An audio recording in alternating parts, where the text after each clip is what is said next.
Vidas Anastasianas. O podcast de história oral das Irmãs Dominicanas de Monteil.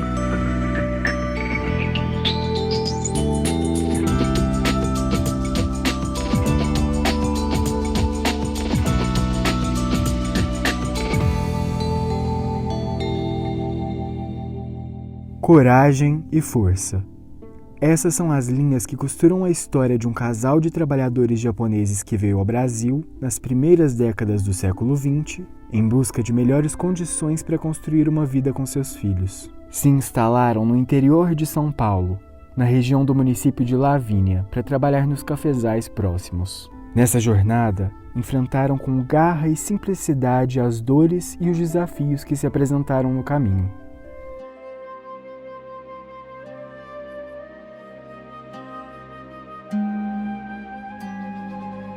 Aquela época, que historicamente registra a maior entrada de imigrantes espontâneos no Brasil, foi marcada por muito trabalho e penúrias.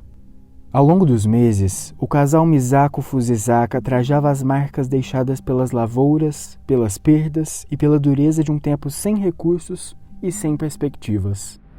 Meus pais vieram do Japão e a minha irmã mais velha tinha 1 ano quando eles vieram para o Brasil. E foram direto para o interior de São Paulo, no Cafezal, lá perto de Lavínia mesmo, onde eles trabalharam durante 2 anos para o governo para poder ter o terreno. E com isso, mamãe perdeu 3 filhos nessa luta durante 2 anos, porque tinha que trabalhar na roça, ela não podia colocar a criança nas costas, amarrava no tronco de uma árvore, e aí quando ela ia pegar a criança, estava com o braço todo preto, parece que foi uma cobra que tinha picado. Então a criança faleceu. Depois ela teve o 2º filho, que também ela fez a mesma coisa, ela não tinha que colocar nas costas por causa do sol, entendeu? Era muito quente. E aí ela fez a mesma coisa. E a criança ficou com febre durante 15 dias, e aí também faleceu. Depois ela teve o 3º, que estava esperando o neném, e aí ela teve que cortar lenha, porque antigamente o fogão era lenha, né?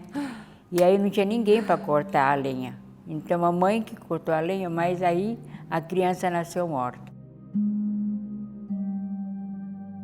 Mesmo que todos esses fatos a tenham precedido, irmã Regina Lúcia Fusizaka se emociona ao partilhar a dura realidade dos pais nos primeiros tempos no Brasil. Se compadece pela memória da família que durante 2 anos só podia comer mamões verdes em todas as refeições. Se consterna com um olhar marejado e voz embargada pela miséria e pelo sofrimento dos pais que perderam 3 filhos para o trabalho. As circunstâncias não foram gentis com esse povo resignado, que persistia e batalhava dia após dia. No entanto, aos poucos, as estações trouxeram novas perspectivas. A família mudou-se diretamente para o município de Lavínia e, aos poucos, o patriarca ajudava a construir aquela pequena cidade. Ergueu uma casa para a família e um armazém. Pouco a pouco, eles criavam raízes e expandiam sua história. Irmã Regina Lúcia nasceu no dia 25 de maio de 1938. Veio ao mundo no seio dessa família, cuja bagagem, repleta de coragem e força, carregaria consigo para sempre.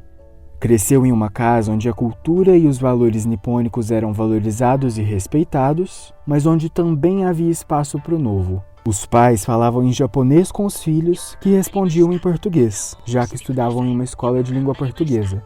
Trouxeram consigo o budismo, uma das principais religiões cultuadas no Japão, mas fizeram questão que os filhos, que nasceram em um país majoritariamente católico, fossem batizados. Dessa forma, irmã Regina cresceu tendo acesso a todas as facetas de sua identidade. Integrava uma família grande e unida, composta por 7 filhos, sendo a filha do meio. A família se manteve no interior paulista por algum tempo, enquanto o pai trabalhava em um emprego que conseguiu na capital. Logo, a necessidade de buscar por melhores estruturas de ensino motivou o pai a também levar os filhos para a metrópole. Mudaram-se para São Paulo na época em que a pequena Regina tinha 7 anos.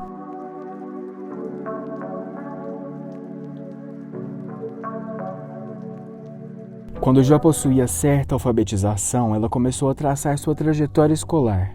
Cursou o primário em uma escola municipal, no Bosque da Saúde. No último ano do ciclo primário, fez a primeira comunhão. A catequese, que era ministrada por irmãs da congregação de Nossa Senhora do Calvário, destacava o interesse da jovem pelo sagrado. Ela tinha 9 anos quando demonstrou pela primeira vez o desejo de ser religiosa. Mais tarde, foi matriculada no Colégio Nossa Senhora do Rosário e teve seu primeiro contato com as irmãs dominicanas.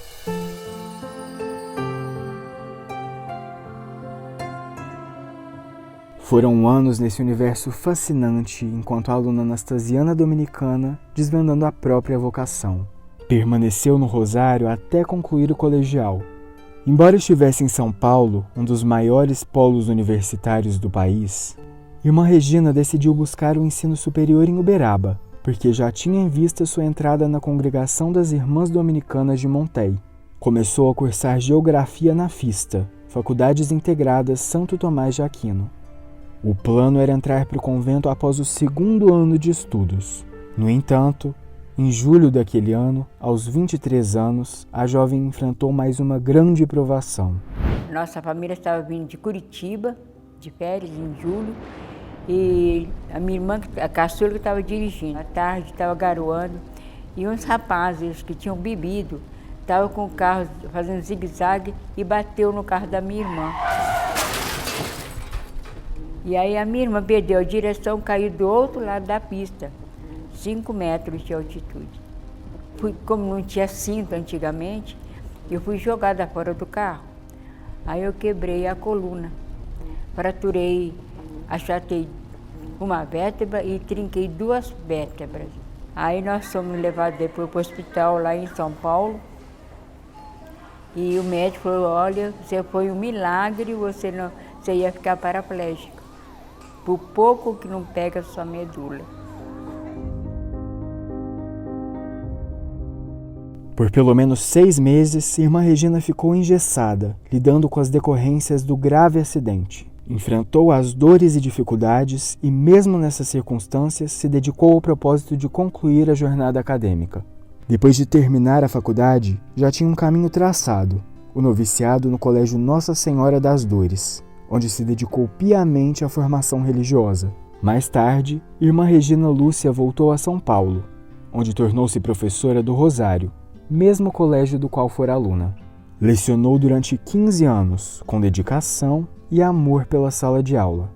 No fim desse ciclo, desejava dedicar-se ao trabalho pelo povo, em prol dos pobres. Pensava em atuar em alguma periferia paulista, mas recebeu um desafio ainda maior. Depois de 15 anos, a Madre Geral veio pedir se eu queria ir para a África, porque ela estava precisando de mim para a formação das jovens africanas.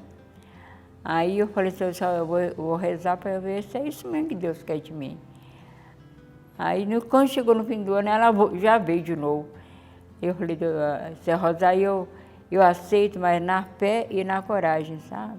Porque eu vou cair de paraquedas lá, porque eu vou ficar numa comunidade que eu não conheço.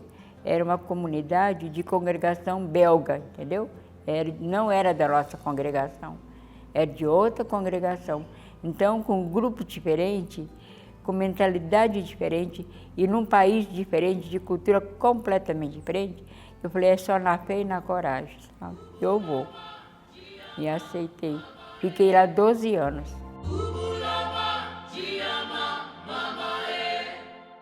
Irmã Regina se lembra do povo de Ruanda, na África, com ternura e amor.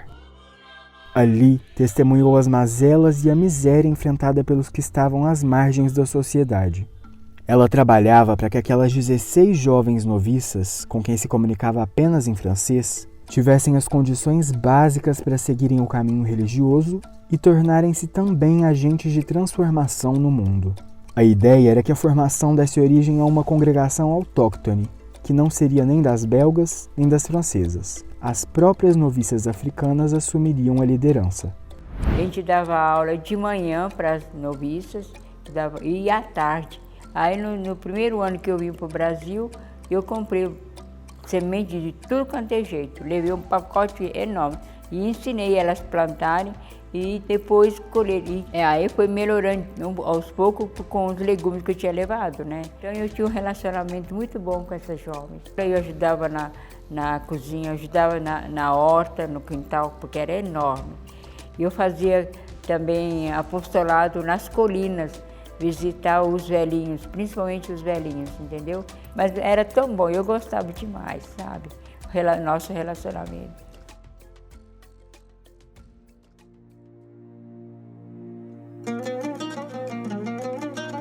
Em 1991, Ruanda viveu a primeira onda de guerra em Byumba, na região norte, onde a comunidade das Irmãs ficava localizada.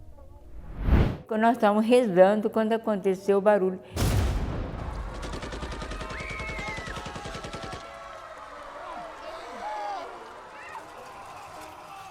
E todo mundo olhando para mim, porque eu estava lá como responsável. E eu continuando, falando, vamos continuar rezando. Acabamos de rezar, nós fomos para a janela, os militares tudo correndo em volta da nossa casa, porque o campo militar dos Hutus era 100 metros da nossa casa, então era pertinho. E aí, como nós vimos aqui, as noviças começaram a fechar a janela, colocaram as cadeiras, as mesas, tudo cortina, fechamos tudinho, nós ficamos dentro daquela casa rezando, porque era metralhadora o tempo todo. Os conflitos entre as etnias Tutsi e Hutu foram motivados por raízes históricas, que envolviam disputas territoriais e políticas, bem como batalhas entre grupos extremistas e milícias populares. Foram anos de muita violência e tensão, que representaram um verdadeiro genocídio da população ruandesa. Durante os conflitos, as irmãs da comunidade tiveram que migrar de cidade algumas vezes, fugindo da brutalidade da guerra. Irmã Regina lutou pela segurança de suas irmãs com braveza e fé. Em 1994, houve a grande eclosão da Guerra Civil. Quando estourou essa guerra, aí pronto que começou mesmo. Aí houve a matança, foi 1 milhão de mortes, entre Hutus e Tutsis. Aí eu tive que ficar, não podia sair mais. As circunstâncias caóticas daquele momento impediram que Irmã Regina continuasse em Ruanda. Entre imbrólios e apertos, ela conseguiu embarcar no avião que resgatou as religiosas francesas do epicentro bélico. De volta à França, Irmã Regina passou quase 1 ano em Paris. Um dia, recebeu um telefonema de uma de suas irmãs, que havia se casado e se mudado para o Japão, com um convite para conhecer o país. A religiosa passou cerca de 20 dias na terra de seus ascendentes, presenciando de perto a cultura que vivia desde a infância. Eu achei tão diferente, muito desenvolvido, um país muito desenvolvido, muito educado, um país assim limpinho, você não vê uma touca de cigarro no chão.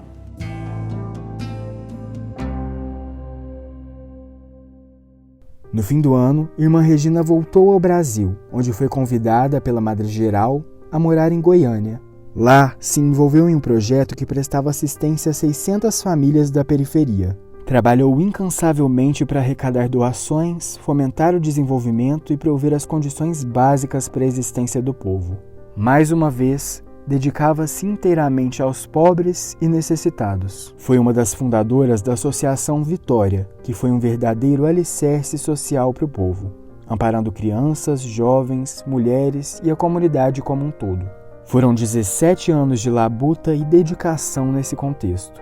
Em 2016, Irmã Regina teve a oportunidade de visitar Ruanda novamente, para acompanhar a evolução da comunidade e daquele povo que tanto a marcou. Teve a alegria de ver as jovens noviças, formadas por ela, tornando-se madres gerais da congregação autóctone. Eu achei que elas progrediram muito, muito. E conseguiram também construir a casa geral lá, no Ruanda, entendeu? Na capital. Uma casa bem grande, onde elas, nessa casa, elas viam a situação política estava mais calma, mais com militar para todo canto. Mas tinha melhorado muito. As casas que eram tudo cobertas de palha, já estavam tudo com zinco. Olhando para trás, Irmã Regina enxerga as realizações de sua vida com humildade e simplicidade. Hoje, continua residindo em São Paulo, mantém uma rotina movimentada e saudável.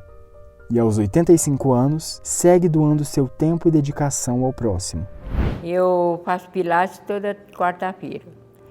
E de segunda a sábado e às vezes domingo faço caminhada. Depois do café já saio para fazer caminhada. Mas eu eu sou responsável da cozinha lá. E não é fácil, porque toda hora tem gente de fora, né?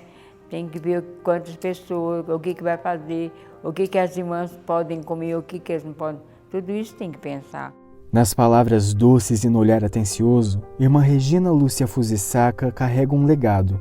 Ao longo da vida, honrou com modéstia e fé a história de seus pais, a luta do povo de Ruanda e a existência das famílias da periferia de Goiânia. Até os dias de hoje, ela leva por onde quer que vá a mais valiosa herança: coragem e força.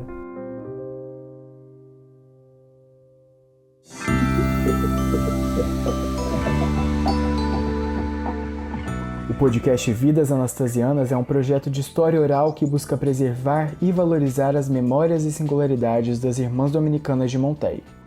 Idealização, planejamento, entrevistas, redação, locução e edição por Pedro Henrique Marino. Registros das entrevistas pelo Núcleo de Comunicação e Marketing da província Nossa Senhora do Rosário.